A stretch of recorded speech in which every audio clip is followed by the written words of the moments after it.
Welcome to the FSAE Aero Phase 2 Senior Design 1 Expo presentation for the spring of 2021. Our team consists of Mitchell Harney, Brandon C., and Carson Poindexter. Our team was tasked with designing a full aerodynamic kit to improve the performance of the University of North Carolina at Charlotte's FSAE race vehicle. Our kit includes a front wing, rear wing, and under tray. All components were modeled in SolidWorks and analyzed using StarCCM Plus as a computational fluid dynamics software.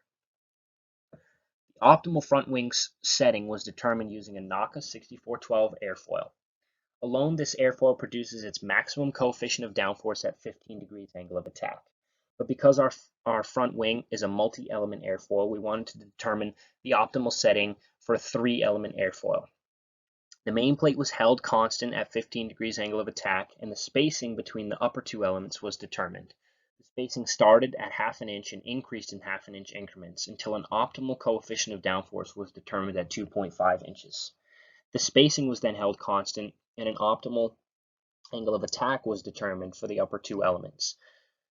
The angle of attack started at 15 degrees and increased until a maximum coefficient of downforce was produced at 30 degrees angle of attack. The rear wing was optimized using an E423 airfoil. This airfoil alone produces a maximum coefficient of downforce at 13 degrees angle of attack, and therefore the main plate was set to this angle.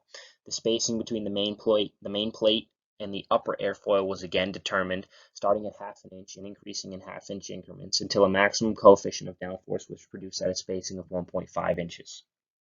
The spacing was then held constant, and the optimal angle of attack was determined. We started at 13 degrees angle of attack and increased until a maximum coefficient of downforce was produced at 30 degrees angle of attack. The diffuser angle was optimized for the under tray. The length of the diffuser was set at 15 inches and an optimal angle was determined at 20 degrees. We started at 5 degrees and increased in 5-degree increments until the optimal angle was determined. The table below shows the maximum coefficient of downforce values for each optimized case for the front wing, rear wing, and under tray. The front wing produced a coefficient of 1.77, the rear wing produced a coefficient of 1.54, and the under tray produced a coefficient of 1.58. The images on the right-hand side show the optimized case pressure coefficient scalar scene for the front and rear wing. You can see the optimal angle of attack and the spacing, as well as the high pressure region and low pressure region below each airfoil. Our plan for the next semester is to continue to optimize our designs, develop a multivariable optimization equation, and validate that equation in StarCCM. We'll design a mounting system for each component as well.